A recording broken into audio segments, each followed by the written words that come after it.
Welcome to Atiigah Tech Academy. In this video series, today we'll be tackling equivalence resistance. So, with equivalent resistance, how to calculate the equivalence resistance of a circuit. So, in this video, we'll explore the concept of equivalent resistance in electrical circuit. So, in this video, you learn the what the effective resistance mean, how to find the effective resistance, the formulas for calculating the total resistance or the effective resistance or the input resistance. So these are ways that they can frame questions for you. So how do we calculate the effective resistance of a circuit? You can simply calculate the effective resistance of a circuit by simply combining, adding all series resistors together and adding all parallel resistors together, and finally you now add the parallel and resistor series together to find your total resistance. Meaning, so without wasting much time, I will take us through some examples. I know I've already explained resistors in series and resistors in parallel, so I'll leave a video to the link at the top right corner of this video. So kindly take your time to watch those resistors in series, resistors in parallel, and you will be okay. So taking our first example, it says find the total resistance of the circuit below. So finding the total resistance in this circuit, we know I've taught you how to find resistors in parallel. So today, this one, I'll analyze the circuit in two different ways. So let's consider, let's say if I'm considering that this one and this two resistor, one and two resistor, let's assume they are in parallel. I don't know, I just want to confirm using our circling technique. So we said if we can circle from one terminal from this point, if I can move from here to this resistor and back to this resistor without meeting any third element, that means they are in parallel. But we realize that when I start from here, I move, I get here, I meet this resistor, then I meet a third element here, meaning 1 and 2 are not in parallel. Let us also consider 2 and 3 to see whether they are in parallel. So I start moving from here, I get to this terminal here and back. I realized I didn't meet any third element. I met only the two resistors, meaning 2 and 3 are in parallel. And how do we resolve resistors in parallel? We said it is the product of the resistors over the sum of the resistors. So these two resistors can now be resolved as 2 times 3 all over 2 plus 3, and we get an answer. So we get our answer as we'll get our answer. After getting our answer, we realize that this 1 ohm, and this resistor are in series. You see that the same current flows through them. The same current will flow through them. If the current starts from here, it gets here. If the same current that will flow through this, it will be the same current that will flow through this. So we simply add them. So we can now say our R total, our RT here is equals to 1 plus the 2 times 3 all over 2 plus 3. So we are adding all the resistors, and doing that we get our answer as 11 over 5. So what did I do here? I simply identified the resistors in parallel and the resistors in series. After resolving the resistors in parallel, I just added everything up to find my answer. So moving on to our next question. The question says find the effective resistance of the circuit below. So to find the effective resistance of the circuit below, I have to identify my parallel resistors and my series resistors. Realize that 2 and 2 are in parallel because they are connected to the same nodes. You see, or I can start circling these two. I can circle these two and back without meeting any third element. See, I can circle these two and back without meeting any third one. So let us resolve that. So, and one, if you realize that two resistors are in parallel, if two resistors are in parallel and their values are the same, to find the resistance for to find the resistance for that is simply half of one of the values. So realize that 2 and 2 are in parallel. So to find the resistance after resolving, we should get 1 because half of 2 is 1. But let's solve it and see. There are 2 and 2 are in parallel. 2 times 2 over 2 plus 2. So here we get our answer as 1 ohm. After getting our answer at 1 ohm, we redraw our circuit. After redrawing our circuit to come this, because we resolve this and this 2 and 2 are in power, and we resolve them. So we now get 1 here is equals to 1 ohm.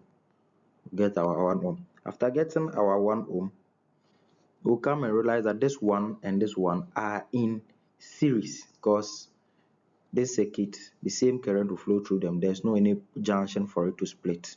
So we said resistors in series, there's no junction for them to split. I'll leave a link to a video explaining resistors in series, how to calculate resistors in series. So we said to calculate resistors in series, our total resistance RT here, or effective resistance, is equals to the sum of the resistors, 1 plus 1. So our final answer becomes 2 ohms. That is how we calculate a question like this. So basically, this is how we identify the resistors in parallel and calculate it. Let's move to our next question.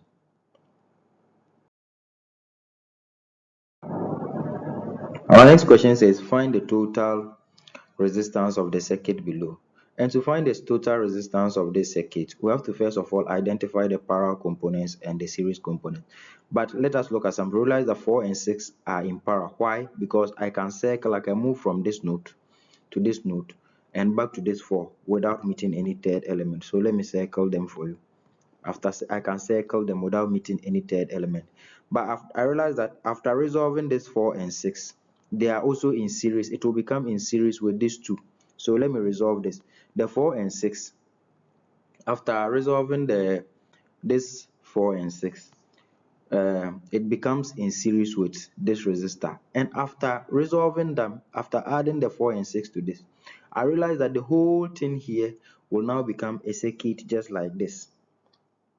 So let's redraw this. Let's draw the circuit here. After resolving it, we'll come and get a circuit like this. After getting our circuit, this is our 3 ohm here. This becomes here. We realize that this 4 and 6 are in parallel. So I told you that I'll now write parallel as 4 parallel 6, the 2 bars. And it is in series with this. When I resolve this, I can clean this resistor. I can clean the 4 out, and it will just be this and this. So it is in series with the 2 plus 2. But after doing that, what do I also realize? I realize that this 3 and the whole of this is in parallel. This 3 and the whole of this. So I can now write my whole equation as 3 in parallel with 4 parallel 6 plus 2. So this is how in exams, this is how you can simply analyze your circuit within seconds and you get your answer, because at least you shouldn't spend more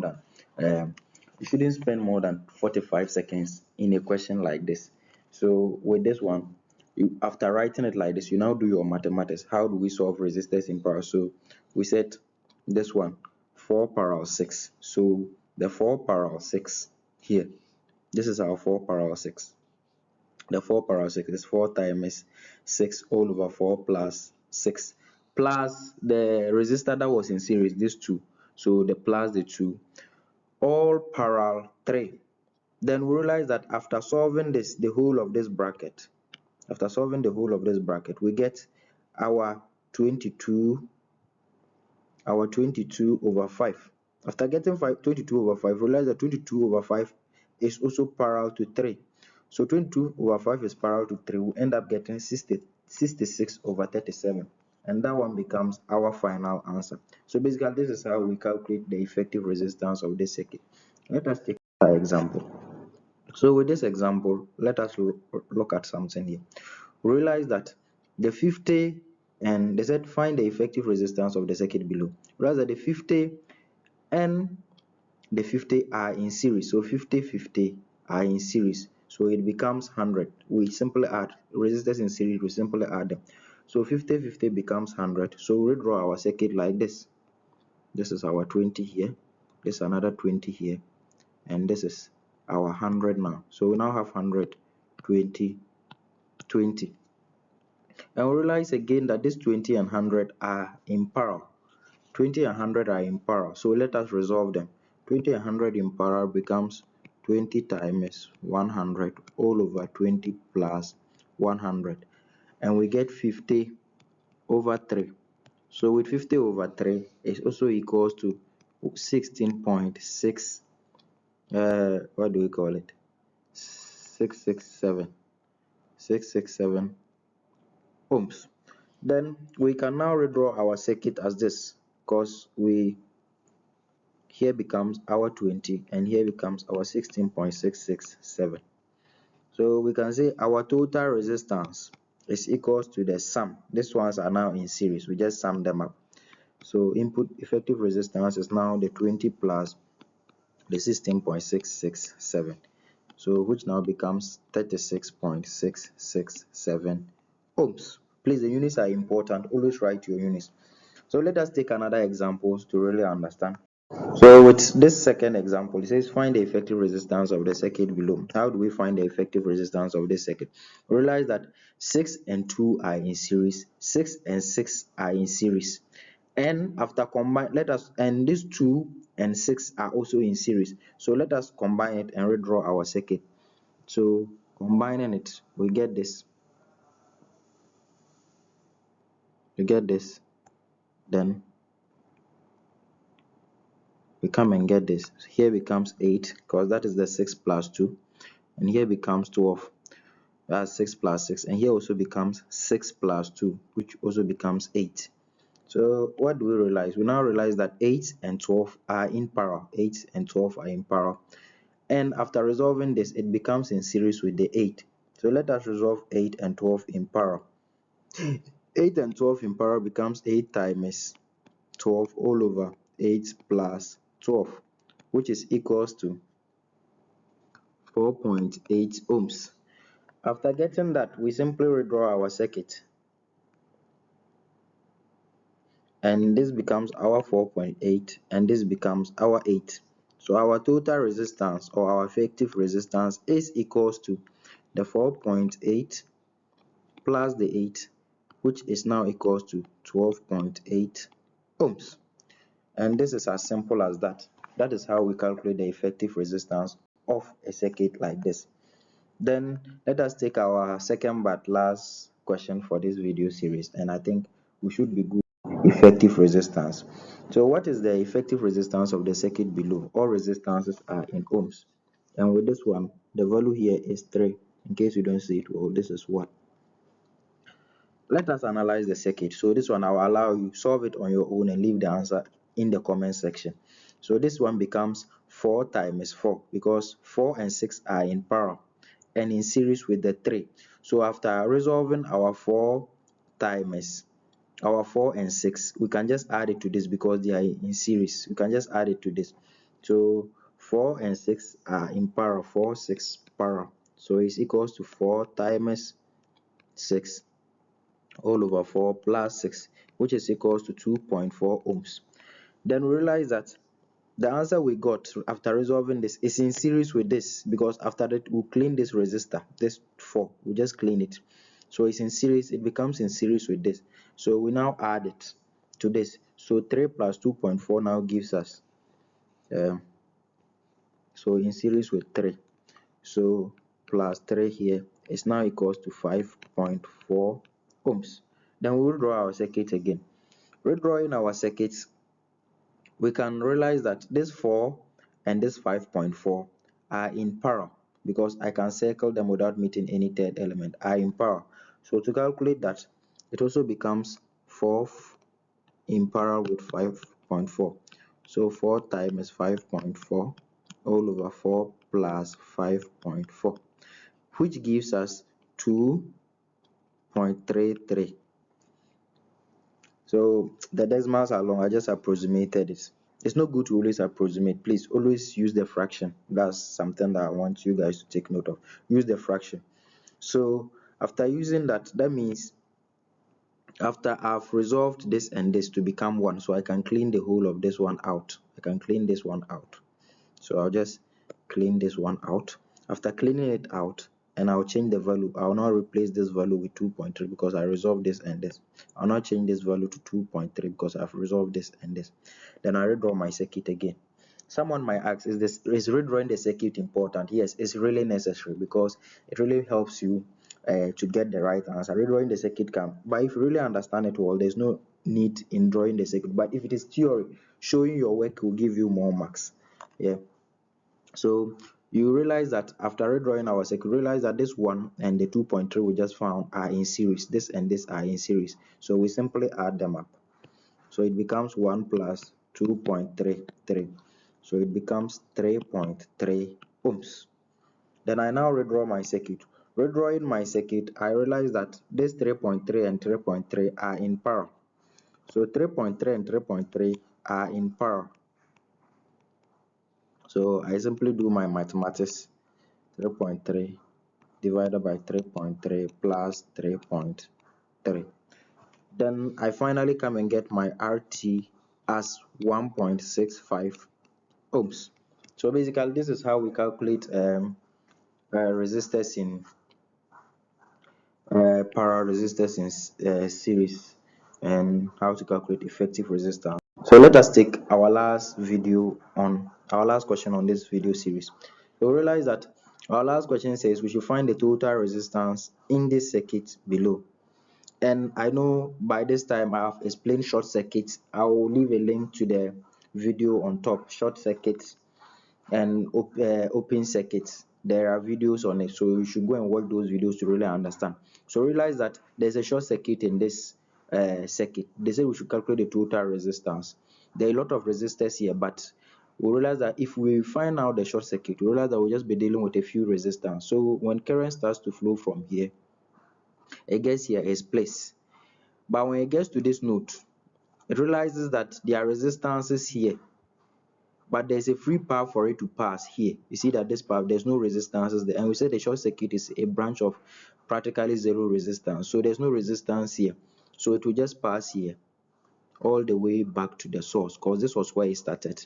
Then it moves here, it gets here, it split, some will come here, some will come here, it gets here, it also splits, some will come down here, some will come here. But when it gets to this node, you realize that there is a free path. It wouldn't spread because there's a free path. It will just pass this side and come back.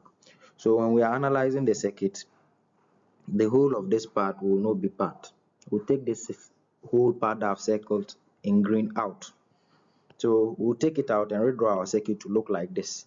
After redrawing our circuit to look like this, we realize that we've taken the 3.5, 5, and 7 ohm resistor out. So our resistors that we are now working with becomes 4, 1, 2, and 3. So let us now look at something simple here. We realize that these 2 and 3 are in parallel. So we resolve them. 2 and 3 in parallel. So that becomes 2 parallel 3. Then that is 2 times 3 all over 2 plus 3 to get 6 over 5. After getting our 6 over 5, we redraw our circuit again because we've resolved this and this. So after redrawing our circuit, realize that the 6 on 5 and the 4 is also parallel because I can circle them without meeting any third element. This and this are in parallel. So let us also equally resolve them. So after resolving those ones, 4 in parallel with 6 over 5. So it becomes 4 times 6 over 5 all over 4 plus 6 over 5, which is equals to 12 over 13. And after doing that, I redraw my circuit, and I've redrawn my circuit to look like this. So I realize that this one, the 1 and this 12 over 13 I just found are in series.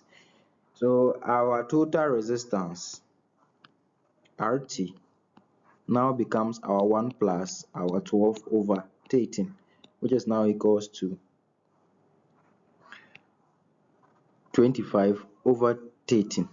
So this is how we simply calculate the total resistance or the effective resistance of a circuit. So please kindly subscribe, like, and share.